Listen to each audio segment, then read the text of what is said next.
안녕하세요. 정기사입니다. 이번 영상은 우리나라에서 가장 특이한 건물이라고도 할 수 있죠. 동대문 디자인 플라자 그 외관을 이루고 있는 금속 패널을 어떻게 제작한 건지 거기에 대해서 소개시켜 드리려고 합니다. 일단은 제가 이 영상을 준비하기 위해서 이 논문을 열심히 읽고 공부를 했고요. 제가 이 영상을 만드는 게 과연 이 논문의 저작권 등에 위배가 되는 게 아닌지 잘 모르겠습니다. 사실은 그래서 혹시 위배가 된다거나 문제가 생긴다면 바로 이 영상을 내리도록 하겠습니다. 혹시 대학생분들이나 아니면은 이제 논문은 돈을 내면 원래 볼 수 있는 거고요. 이제 대학생분들은 이제 학교에서 이 저널에다가 돈을 내고 있는 경우에는 무료로 어, 물론 등록금을 냈으니까 무료인 거죠. 이제 볼 수 있으니까요. 혹시 관심 있으신 분들은 이 논문을 보시는 것도 방법이라고 생각을 합니다. 일단은 이제 제가 설명드리려고 하는 부분은 이제 건물의 외관, 이제 굉장히 큰 부분의 이 곡면을 어떻게 표현하는 건지, 거제 곡면 패널을 시공하는 방식에 어떤 것들이 있는지, 그리고 이 동대문 디자인 플라자의 외관을 정말 잘 시공하기 위해서 어떤 방법을 개발했는지, 거기에 대해서 말씀을 드리려고 하는 겁니다.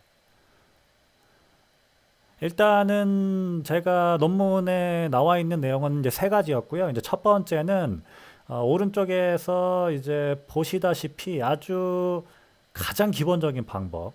일단 삼각형이나 사각형의 표면을 가지고 어느 정도의 각도를 줘서 곡면을 표현하는 거죠. 이런 식으로. 이것이 이제 저런 곡면을 표현하는데 가장 간단한 방법이라고 하고요. 인천국제공항이 이 방법을 쓴 겁니다. 삼각형을 가지고 이런 곡면을 표현한 거라고 보시면 됩니다. 그리고 두 번째 방법으로는 어, 이제 1차 곡면 화면이 안 넘어가네요. 네. 1차 곡면 패널을 위한 곡면화 방법이 있습니다. 1차 곡면 패널이라 함은 이 왼쪽에서 보시다시피 이제 X축, Y축이라고 해보죠. 이제 한 축은 이제 각도가 없는 거예요. 일단은 플랫한 거고요. 이제 다른 쪽은 이제 곡면이 있는 거죠. 그래서 이런 방식으로 시공을 한 건물이 디즈니 콘서트 홀이라고 합니다. 제가 프랭크 게리에 대해서 말씀드렸었는데요. 이제 프랭크 게리의 가장 대표작 중에 한 개이고요. 이 건물은 이렇게 생겼습니다. 이 패널들은 이 1차 곡면을 가지고 시공을 했다고 합니다. 그리고 이제 마지막 방법은 2차 곡면이 있습니다. 아까 보여드린 1차 곡면과 다르게 이제 X축, Y축 이제 두 방향으로 이제 곡선이 존재하는 거죠. 그래서 이런 것들은 제대로 시공을 한 경우에 이제 시공을 할 패널이 제대로 나왔을 경우에 아주 깔끔하게 시공이 되는데 제작이 어렵고 비쌉니다. 그래서 어, 제작이 어렵기 때문에 이 발생하는 이제 이 시공 오차들이 이런 식으로 보이는 거죠. 이제 왼쪽에 있는 것은 이제 논문에 나와 있었던 EMP 뮤지엄, 제가 프랭크 게리 영상에서 소개시켜드린 건물인데요. 이 건물에서 사용한 2차 곡면 패널이 자연스럽게 시공이 안 되기 때문에 여기에 이런 틈이 발생하는 거죠. 그리고 이 오른쪽에 있는 사진은 또 다른 뮤지엄, 메르세데스 벤츠 뮤지엄에 있는 2차 곡면 패널인데요. 이쪽 요 세 개를 보면 이제 따로 놀죠. 뭔가 자연스러운 게 아니라 여기서 한번 끝나고 뭔가 여기서 다시 시작하는 느낌이죠. 이제 요런 문제점이 발생을 하는 거였습니다. 그래서 이런 시공적인 문제점이 있고 또 제작이 어렵고 이제 비싼 그런 문제점에 봉착을 했고 이제 이 부분에 있어서 해결을 위해서 이제 DDP 자체에 적용할 수 있는 기술 개발을 해냈습니다. 그래서 제가 이걸 어떻게 한 건지를 말씀을 드릴게요. 그리고 이 프로젝트에서 이 2차 곡면 패널의 문제를 해결하는데 아주 중요했던 이유가 총 45,133개 패널 중에 48.2%가 2차 곡면 패널이었다고 합니다. 그렇기 때문에 이 패널의 가격을 낮추고 생산 시간을 빠르게 하는 것이 이 프로젝트의 공기를 맞추는데, 그리고 금액을 맞추는데 아주 키 역할을 했던 내용이었던 것 같습니다. 일단은 금속 패널 제작 방법을 소개시켜 드릴 거예요. 제가 영상을 찾은 것들을 이제 보여드릴 거고요. 저도 이 영상들을 보면서 이해를 했습니다. 이제 첫 번째 방법은 스트레치 밴딩이라고 하는 것이 있는 것 같아요. 그래서 금속을 양쪽 끝으로 잡아당겨서 이 금형 쪽에다가 이 금속 패널이 모양을 맞추도록 시공을 하는 겁니다. 제가 영상을 보여드릴게요. 제가 이 영상들은 다 링크를 공유하도록 하겠습니다. 일단은 요 보시면 이 사람이 요 지금 펜으로 마크를 했죠. 그래서 여기까지 금속 패널을 당기겠다는 내용인 것 같습니다. 제가 영상을 여러 번 보니까 딱 이 선에까지 금속을 당기더라고요. 그래서 이 금속을 보시면 이 부분이 떠 있죠. 근데 이 영상을 계속 보면 이제 잡아 당기고요.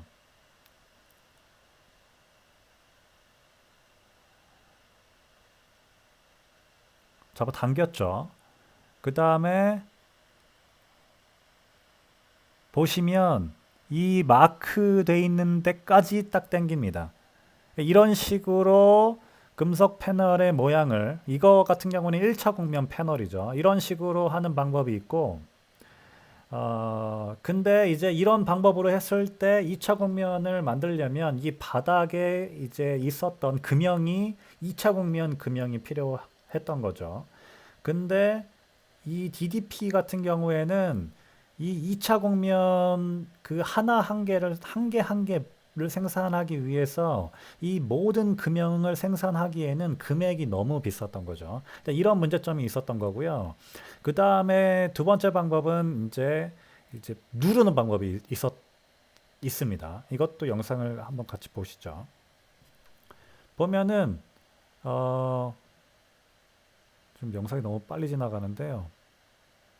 일단은 여기 보면은 그냥 평평한 판이 있죠. 근데 이제 이 기계가 이 판을 누르고 이 안에 이 아래쪽에 있는 금형에 맞춰서 금속이 형상을 이루게 됩니다. 이런 식으로 하는 것을 다이포밍이라고 하는 것 같습니다. 이거 같은 경우도 금형을 모든 2차 패널에 맞춰서 제작해야 되는 거고요. 이것도 굉장히 비싸죠. 지금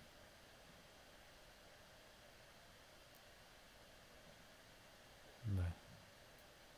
오토플레이가 그리고 세 번째 방법은 이 영상은 조금 긴데요. 제가 말로만 설명해 드리겠습니다. 이 영상은 보시면 될 것 같고요. 링크로 이 포인트로 이 금속 패널을 쭉 돌아가면서 눌러요. 아니, 요것도 영상을 같이 보시죠. 일단은 저 보여드린 포인트를 이 기계 위쪽에다가 설치를 합니다. 그 다음에 그 아래다가 이제 금속 패널을 두고요. 그 다음에 위에다가 설치를 하고 셋업을 하고, 그 다음에 마우스가 네, 저렇게 포인트가 저 판을 이제 돌아가면서 누릅니다. 누르면서 일단은 금속 패널을 자유자재로 이제 모양을 만들고요. 그래서 이 방법의 장점은 이제 금형이 필요가 없는 거죠. 근데 이 방법은 시간이 오래 걸리고 이 판을 잡고 있어야 되는 그 기계가 커야 되는데 그것 자체가 그렇게 많이 없는 것 같아요. 그래서 대형 패널 생산에 부적합했다고 합니다. 이 영상을 보시는 게 좀 더 이해가 편하실 것 같은데요. 한번 보고 이 영상을 제 영상을 마저 보시는 것도 좋을 것 같습니다. 그리고 이제 네 번째 방법으로는 앞에서 보여드린 이 포인트를 이런 식으로 여러 개를 두는 거죠. 그래서 여러 개를 둬서 이 판을 그 위에다가 누르는 방법이 있었던 것 같습니다. 이거는 영상을 제가 못 구했고요. 근데 이 방법은 어떤 단점이 있냐면 이 위에다가 누르면은 이 동글동글한 부분이 다 표현이 되나 봐요. 이제 그 부분이 어, 안 좋았던 거죠.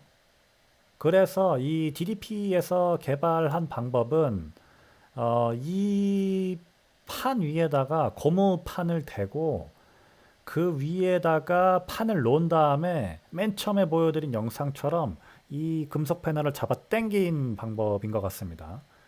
원래는 누르는 방법인데 이제 그 표시 나는 것들, 이 포인트마다 이제 울퉁불퉁하게 나오는 것 부분에 대한 어, 방지를 위해 이제 고무판을 깐 거고, 그 다음에 이 고무판이 있는 상태에서 누르면 이제 논문에 써 있는 내용은 이제 금속판이 우는 부분이 생겼나 봐요. 그래서 이제 한 방법이 잡아 당긴 것 같습니다. 그래서 잡아 당기고, 그리고 이 경우 같은 경우에는 2차 공면 패널 중에서 아주 복잡한 것들은 위에서도 한번 눌러줬다고 합니다. 그렇게 하고 맨 마지막에 이제 나온 이 금속 패널을 이제 잘라줘서 이제 시공을 맞추는 이런 방법으로 시공을 했다고 합니다.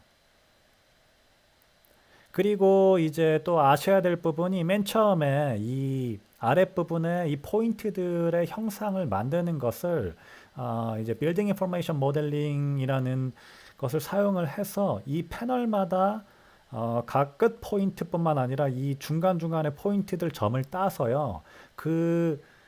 저 아까 보여드린 여러 가지 포인트들의 높낮이를 조절을 했던 것 같습니다. 그래서 이제 조금 더 한 번 더 말씀을 드리면 BIM 모델에서 각 패널의 정보를 추출을 하고 그 추출한 정보를 이 기계에다 입힌 다음에 이 멀티 포인트를 그 포인트에 맞춰서 조절을 하고, 그 다음에 고무판을 깔고 그 위에다가 금속 패널을 둔 다음에 잡아 당기고 그 다음에 잘라서 패널을 완성한 것 같습니다.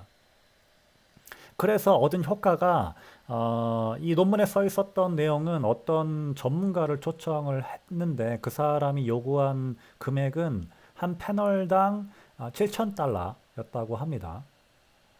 근데 이 방법을 개발을 해서 한 패널당 260달러로 가격을 이제 절감했고요.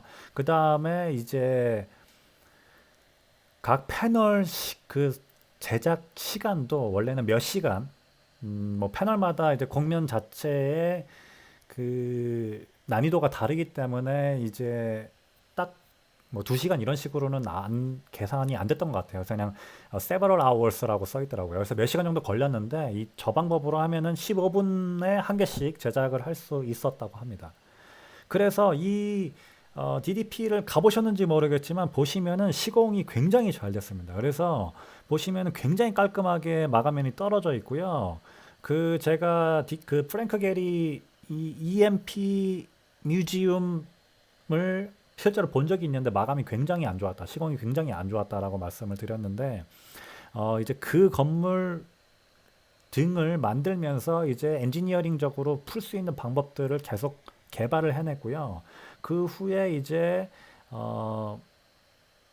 보다 효과적이고 성공적으로 시공을 한 건물이 DDP인 것입니다. 설명이 잘 됐으면 좋겠고요. 제가 싱글 포인트 부분은 조금 영상을 어설프게 보여드린다고 조금 설명이 덜 된 것 같은데 중요한 부분은 아니었습니다. 멀티 포인트 부분이 중요했고요. 그 부분에 형상을 만든 다음에 이제 잡아 당기는 부분, 그게 이제 이 패널을 만드는데 키 역할을 했던 것 같고요. 제가 여기에 적어놨듯이 이 논문을 제가 소개시켜 드리는 것이 그 논문을 실은 저널에 뭔가 저작권에 위배가 되는 일이라면 이 영상을 바로 내리도록 하겠습니다. 흥미로웠으면 좋겠고요. 저도 공부를 하면서 아주 재미있게 공부를 했습니다. 아, 제가 좀 이 건설 쪽에서 이제 어떤 시도들, 이제 신기술로 어떤 것들이 이제 시도되고 있는지 그런 것들을 조금씩 소개시켜 드리려고 합니다. 제가 너무 뭐 이것저것 하려고 하는 게 너무 많은 것 같은데요. 그래도 차근차근 어, 어, 하려고 하니까요. 일단은 나중에는 제가 어, 몇 년 뒤에는 굉장히 이제 많은 것들을 담고 있는 유튜브 채널로 만들려고 하니까요. 좀 여유 있게 지켜봐 주셨으면 좋겠습니다. 정기사였고요. 감사합니다.